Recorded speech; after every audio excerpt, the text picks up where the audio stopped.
9 horas da noite. Você está assistindo TV. De repente, tudo escurece completamente. Você olha pela janela e a cidade inteira está no escuro. Prédios, ruas, tudo. Pega o celular para ver notícia, mas não tem internet. Não tem sinal. Você desce as escadas no escuro porque o elevador não funciona. Chega na rua e vê caos. Carros batendo porque os semáforos apagaram. Pessoas confusas saindo dos prédios, lojas com as portas fechadas. E aí você percebe, não é só a sua rua, não é só o seu bairro, é tudo. O país inteiro ficou sem energia e não vai voltar tão cedo. Hoje você vai entender exatamente o que acontece quando o Brasil mergulha na escuridão total. Se você ainda não se inscreveu no canal, agora é a hora. Botão vermelho aqui embaixo. Aperta nele agora. Ativa o sininho de notificações, porque essa série de vídeos está entregando conhecimento que pode salvar sua vida. Todo dia, um vídeo novo sobre preparação real. E esse aqui é um dos cenários mais assustadores. O apagão total. Não é ficção. Já aconteceu parcialmente no Brasil e pode acontecer de novo, pior. Então se inscreve, ativa as notificações, deixa o like e vamos mergulhar nesse cenário que ninguém quer enfrentar, mas todo mundo precisa estar preparado. Vamos lá. Vamos começar entendendo como isso pode acontecer. O Brasil depende de um sistema interligado de geração e distribuição de energia. Usinas hidrelétricas, termoelétricas, eólicas, solares, nucleares, todas conectadas através de uma rede de transmissão gigantesca. Linhas de alta tensão cruzam o país inteiro, levando energia de onde é gerada para onde é consumida. E esse sistema é extremamente complexo e extremamente frágil. Um apagão total pode acontecer de várias formas. Um ataque cibernético coordenado que derruba as usinas e subestações ao mesmo tempo. Uma tempestade solar como a de 1859, o evento Carrington, que se acontecesse hoje fritaria transformadores no mundo inteiro. Uma falha em cascata onde um problema pequeno vira bola de neve e derruba o sistema inteiro, como aconteceu no apagão de 2009. Um ataque terrorista físico em pontos críticos da infraestrutura. Uma guerra, não importa o motivo, o resultado é o mesmo. Todo o país sem energia elétrica. E agora vamos ver o que acontece minuto a minuto, hora a hora, dia a dia. Minuto 0. As luzes se apagam. No primeiro instante, a maioria das pessoas acha que é só na casa delas. Vão até o quadro de energia, olham os disjuntores. Tudo ok. Olham pela janela e percebem que é tudo o prédio inteiro, a rua inteira, a cidade inteira. E começa a confusão. Pessoas pegando celulares, tentando entender o que aconteceu, mas não tem internet. Torres de celular têm bateria de backup que dura algumas horas. Então, no primeiro momento, ainda tem sinal fraco. Mas está tudo lento porque todo mundo está tentando usar ao mesmo tempo. E as informações são desencontradas. Ninguém sabe o tamanho do apagão. Ninguém sabe a causa. Ninguém sabe quando volta.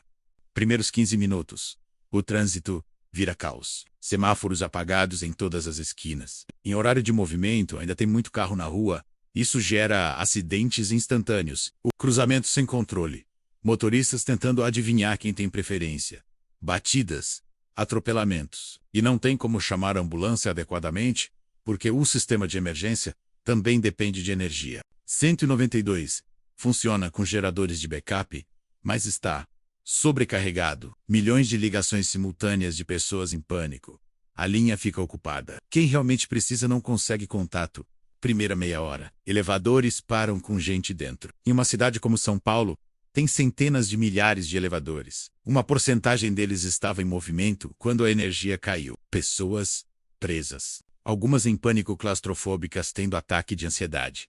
Crianças sozinhas. Idosos com problemas de saúde. E o resgate vai demorar porque os bombeiros estão sobrecarregados com 1000 emergências simultâneas. Pessoas vão passar horas, talvez dias, presas em elevadores. Alguns vão morrer por desidratação, por problema cardíaco, por pânico. Primeira hora. Hospitais entram em modo de emergência. Geradores de backup ligam automaticamente. Mas esses geradores não alimentam tudo. Só as áreas críticas. UTIs, centros cirúrgicos, emergência. O resto do hospital fica no escuro. E os geradores dependem de diesel. Hospitais têm reserva de combustível para algumas horas, talvez um dia. E depois, precisam de reabastecimento. Mas caminhões de combustível não vão conseguir circular com a cidade no caos. Estradas bloqueadas por acidentes, violência nas ruas, falta de sinalização. Então os geradores vão secar. E quando secarem, pacientes morrem. Gente em respirador mecânico morre quando a máquina para. Gente em diálise entra em coma urêmico. Bebês em incubadoras perdem controle de temperatura. É genocídio em câmera lenta. Primeiras 2 horas, supermercados e lojas fecham as portas. Sem energia, não tem como processar pagamento com cartão. E no escuro, não tem como controlar quem pega o quê. Medo de saque. Então fecham. E quem estava comprando sai sem comprar. E quem precisava comprar fica sem. E tem o problema da refrigeração. Câmaras frias de supermercados param. As carnes, os laticínios, os congelados. Tudo começa a estragar. Em poucas horas, tá tudo perdido. Milhões em prejuízo. E milhões em alimentos que podiam alimentar pessoas. Mas vão pro lixo. Primeiras 3 horas. A bateria dos celulares começa a acabar. Você estava com 50% quando começou o apagão, agora está com 20%. E sem forma de carregar. Não tem energia em casa, não tem no trabalho, não tem lugar nenhum. E quando a bateria acaba, você fica isolado. Não consegue ligar para a família, não consegue receber notícias, não consegue pedir ajuda. Volta para a era pré-celular instantaneamente. E a maioria das pessoas não sabe lidar com isso. Não sabe onde a família está, não sabe se estão bem, não consegue se encontrar. O desespero psicológico se instala. Primeiras 6 horas. Torres de celular começam a cair. As baterias de backup duraram o que podiam. Agora, acabou. Sem energia, sem sinal. Telefone vira tijolo. Você está completamente isolado. Internet também não existe mais. Não tem Wi-Fi, não tem dados móveis, não tem nada. Você voltou para 1980. Sem informação, sem comunicação, sem conexão. E a sensação de isolamento é aterradora. Primeiras 12 horas. A primeira noite sem energia. E se você nunca viu uma cidade grande completamente escura, não consegue imaginar. É escuridão total. Não tem poste aceso. Não tem farol de carro. Porque a gasolina está acabando e as pessoas estão guardando. Não tem luz nas janelas. É breu absoluto. E com a escuridão, vem a violência. Assaltos explodem. Os arrombamentos. Estupros. Assassinatos. Crimes que normalmente não aconteceriam porque tem luz, tem câmera, tem polícia circulando. Mas agora não tem nada. É lei da selva. Os mais fortes, os mais armados, os mais violentos, fazem o que querem. E a polícia não dá conta. Eles também estão sem comunicação adequada, sem iluminação, sem suporte. Alguns policiais nem aparecem para trabalhar, porque estão protegendo suas próprias famílias. Primeiro dia completo. 24 horas. Água começa a faltar, porque a água depende de bombas elétricas. Sem energia, as bombas param. A água que está nos reservatórios ainda chega nas casas por gravidade por algum tempo. Mas quando acaba, acabou. E em prédios altos, a água não sobe. Então apartamentos acima do 3º, 4º andar, já não tem água. Pessoas começam a descer com baldes para pegar nos andares de baixo. E quando a caixa d'água do prédio esvazia, vão para a rua procurar fonte. Chafarizes, rios, qualquer lugar. E bebem água contaminada porque não têm escolha. E ficam doentes. Diarreia, cólera, leptospirose, hepatite, doenças que matam. O esgoto. Estações de tratamento de esgoto também dependem de energia. Param, e o esgoto bruto começa a ser despejado direto nos rios. E esses rios são a fonte de água de outras cidades. Contaminação em cadeia. E sem tratamento adequado porque as estações de tratamento de água também não estão funcionando direito. Você tem água contaminada chegando nas torneiras das casas que ainda têm água. Epidemias se espalham. Mortes aumentam exponencialmente. Segundo dia. 48 horas sem energia. Comida começa a acabar. Tudo que estava na geladeira estragou. Tudo que estava no freezer descongelou e estragou. O que resta é comida não perecível. Enlatados, biscoitos, macarrão seco. Mas para cozinhar macarrão precisa de água e fogo. A água está escassa. E fogão a gás, se você tem botijão cheio, consegue cozinhar. Mas se estava vazio e esperando trocar, não consegue, porque os caminhões de gás não estão circulando. E se você não tem estoque de comida, não tem o que comer. E aí começa a fome real. Crianças chorando com fome. Idosos fracos demais para procurar comida. Pessoas matando umas às outras por uma lata de sardinha. E o lixo. Coleta de lixo parou. Lixo se acumula nas ruas. Com um calor, começa a apodrecer. Cheiro insuportável. E atrai os ratos, baratas, moscas, urubus. Vetores de doenças se multiplicam. E as doenças se espalham ainda mais rápido. Dengue, leptospirose, peste bubônica. Tudo volta. Doenças que a gente achava que tinha erradicado ressurgem. Terceiro dia. 72 horas. Combustível Acabou. Postos de gasolina sem energia não conseguem bombear. E mesmo os que têm geradores, o estoque acabou. Não tem reabastecimento porque as refinarias também estão sem energia. O país todo para. Carros ficam encostados nas ruas. Sem combustível. Sem utilidade. Ambulâncias param. Caminhões de bombeiros param. Viaturas policiais param. Transporte público inexistente. Você só se locomove a pé ou de bicicleta. E distâncias que antes você fazia em 20 minutos de carro, agora leva 3 horas caminhando. E caminhar em uma cidade em caos é perigoso. Você pode ser assaltado, sequestrado, morto. Quarto dia. 96 horas. Bancos não funcionam. Não tem como sacar dinheiro porque os caixas eletrônicos não funcionam. Não tem como fazer transferência porque a internet não existe. Não tem como pagar com cartão. Só dinheiro vivo. E quem não tem dinheiro em casa, tá falido, não consegue comprar nada. Mesmo que ache algo para comprar. E o comércio que ainda ousa abrir cobra absurdos. Uma garrafa de água que custava R$ 2 agora custa 50. Uma lata de sardinha custa 100. Especulação descontrolada. E quem tem dinheiro consegue. Quem não tem, morre de fome ou de sede. Quinto dia. A sociedade está se desintegrando. Sem lei, sem ordem, sem estrutura. Gangues controlam bairros inteiros. Cobram pedágio para você passar. Roubam, estupram, matam. E ninguém faz nada porque não tem polícia efetiva. Milícias se formam. Moradores se armam e defendem suas ruas. Tiroteios constantes. Civis morrendo no fogo cruzado. E o governo tentando, mobilizando forças armadas. Mas são poucos para a magnitude do caos. E os próprios militares estão sofrendo. Suas famílias também não têm água, comida, segurança. Então, a disciplina começa a cair. Deserções acontecem. Soldados que largam o posto e vão proteger suas famílias. Não dá para culpar, mas reduz ainda mais a capacidade de resposta. Sexto dia.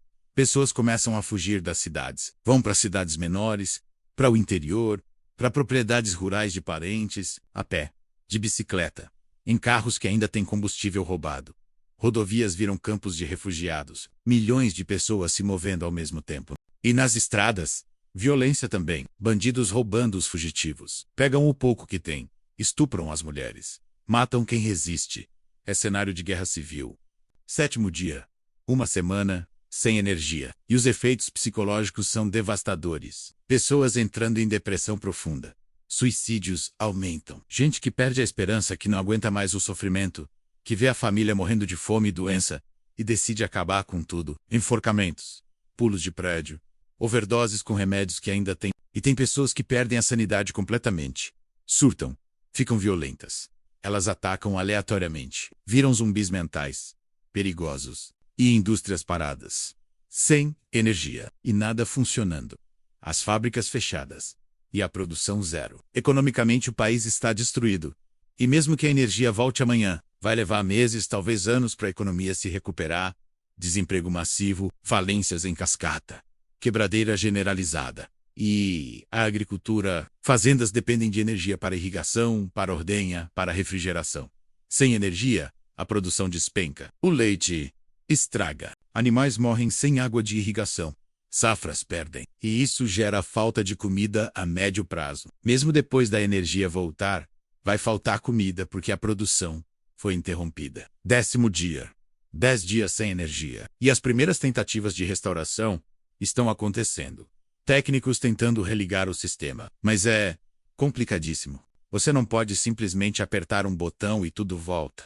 Você precisa religar usina por usina, subestação por subestação. Sincronizar tudo. E tem equipamento queimado, que precisa ser substituído. E peças de reposição muitas vezes são importadas. Levam semanas para chegar. Então a restauração é lenta. Algumas áreas voltam primeiro, outras demoram semanas. E isso gera mais tensão, porque quem continua sem energia vê que outros já têm e fica revoltado. Invadem as áreas que têm energia. Roubam fios de cobre, transformadores, qualquer coisa. Atrasam ainda mais a restauração. 15º dia. 2 semanas. E a situação sanitária é catastrófica. Milhares de corpos não enterrados. Mortos por violência, por doença, por fome, por sede. E não tem estrutura para enterrar todos. Corpos apodrecendo nas ruas. Doenças se espalhando ainda mais. Febres, infecções, pragas. É medieval. 20º dia. 3 semanas. E se a energia ainda não voltou completamente, O Brasil como nação está perto de colapsar, irreversivelmente. O separatismo surge. Estados do Sul falando em independência. O Nordeste está igual. Cada um por si. A União desintegra. E potências estrangeiras olhando com interesse. Recursos naturais brasileiros. Amazônia. Petróleo do pré-sal. Intervenção estrangeira vira possibilidade real. Não para ajudar, mas para tomar. E agora vamos falar do que fazer quando isso acontecer. Porque pode acontecer. E você precisa estar pronto. Primeira coisa. Iluminação. Você precisa ter lanternas, velas, fósforos, tudo já preparado. Não deixa para procurar no escuro quando a luz cai. Tem que estar acessível. Segunda coisa. Comunicação. Rádio. A pilha é a única forma de receber informação quando tudo mais falha. E apito para sinalizar localização se precisar de resgate. Terceira coisa. Água. Estoque de água mineral e métodos de purificação. Você vai precisar. Quarta coisa. Comida. Estoque de não perecíveis. Coisas que você come frio se necessário. Quinta coisa. Segurança. Trancar bem a casa. Ter forma de se defender. Não vou entrar em detalhes, mas você entende. Sexta coisa. Plano. Saber o que fazer. Se fica ou se sai para onde vai. E como chega lá. As rotas alternativas. Ponto de encontro com a família. Tudo combinado antes. A comunidade, vizinhos organizados sobrevivem melhor. Combinar esquema para segurança e vigia. Um dia você, outro dia o vizinho. Compartilhar recursos. Proteger o quarteirão junto. Comunidade forte resiste. Indivíduos isolados são presas fáceis. E não contar para todo mundo que você está preparado. Discrição. Em uma crise, quem sabe que você tem comida, água, recursos, vai querer pegar. E pode tentar à força. Então só a família imediata e vizinhos muito confiáveis devem saber. E se você precisa sair da cidade, sai rápido. Nas primeiras horas, quando ainda tem confusão, mas não tem violência total, depois fica muito perigoso. E vai a pé se necessário. Não depende de carro porque pode não ter combustível, ou as ruas podem estar bloqueadas. Esteja pronto para caminhar dezenas de quilômetros. Com mochila nas costas, com a família, é duro, mas é necessário. E saúde. Kit de primeiros socorros completo. Porque você não vai poder contar com o hospital. Tem que saber tratar ferimentos básicos. Controlar sangramentos. Fazer curativos. Reconhecer sinais de infecção. Antibióticos. Se você conseguir ter. E remédios de uso contínuo. Sempre ter estoque extra. E no psicológico. Manter a calma. Não entrar em pânico. Pensar racionalmente. Tomar decisões baseadas em lógica. E não na emoção. E manter a família calma também. Crianças vão estar assustadas. Explicar de forma que entendam, mas não fiquem traumatizadas. Manter rotina o máximo possível. Estrutura da sensação de normalidade mesmo em caos. E conhecimento. Aprender habilidades úteis. Agora. Primeiros socorros. Purificação de água. Fazer fogo. Cozinhar sem utensílios modernos. Consertar coisas. Aprender a cuidar e cultivar as plantas. Caçar. Pescar se você tiver acesso. Quanto mais você sabe, mais valioso você é. E conhecimento não pode ser roubado. E realismo. Entender que se isso acontecer, muitas pessoas vão morrer. E você pode estar entre elas. Não tem garantia de sobrevivência. Mas preparação aumenta drasticamente suas chances. E aumenta a qualidade de vida durante a crise. Preparado você sofre menos. Não preparado você sofre absurdamente e provavelmente morre. E esperança. Mesmo no pior cenário. A humanidade sobrevive. Alguns sobrevivem e reconstrói. Sempre foi assim. Nas guerras, pestes, desastres, a humanidade passa e continua. Você quer estar entre os que passam, não entre os que caem. E para isso, se prepara. E é isso, agora você entendeu o que realmente acontece quando a energia some completamente. Não é só inconveniência, é colapso da civilização em câmera rápida. Tudo que damos como garantido desaparece. Água, comida, comunicação, segurança, saúde, transporte, tudo. E a sociedade que parecia sólida derrete em dias. Mostra como somos frágeis, como dependemos de fios de cobre e geradores para manter a ilusão de civilização. E quando esses fios se rompem, a ilusão desmorona. Muito obrigado por ter assistido até o final. Esse é um dos cenários mais pesados da série. Mas é real. Já aconteceu parcialmente, em 2009, no Brasil inteiro. Já aconteceu em outros países, e pode acontecer de novo pior. Então não é fantasia apocalíptica. É possibilidade concreta. E você precisa estar preparado. Amanhã, vamos falar de algo mais prático e acessível. 10 itens baratos que salvam vidas em qualquer emergência. Produtos que custam menos de 10, 20 reais cada um, que você compra em qualquer lugar e que podem fazer diferença entre vida e morte em uma crise. São coisas simples, que todo mundo deveria ter, mas quase ninguém tem. Eu vou te mostrar exatamente o que são, onde comprar, como usar. Vai ser um guia prático que você vai poder aplicar hoje mesmo. Não perde, então se inscreve no canal agora. Ativa o sininho de notificações. Deixa o like nesse vídeo para o algoritmo espalhar para mais gente. E comenta aqui embaixo. Você está preparado para um apagão total? Você tem o que precisa para passar uma semana sem energia? Eu quero saber. E a comunidade quer aprender com sua experiência. E compartilha esse vídeo. Manda para quem você se importa. Porque quanto mais pessoas preparadas, melhor para todos. Em uma crise dessas, você quer estar rodeado de gente que sabe o que fazer, não de gente desesperada. Nos vemos amanhã no próximo vídeo. E lembra sempre, a luz pode apagar a qualquer momento, mas sua preparação nunca apaga. Ela brilha quando tudo ao redor está escuro. Até amanhã. Fique preparado. Fique iluminado mesmo no escuro.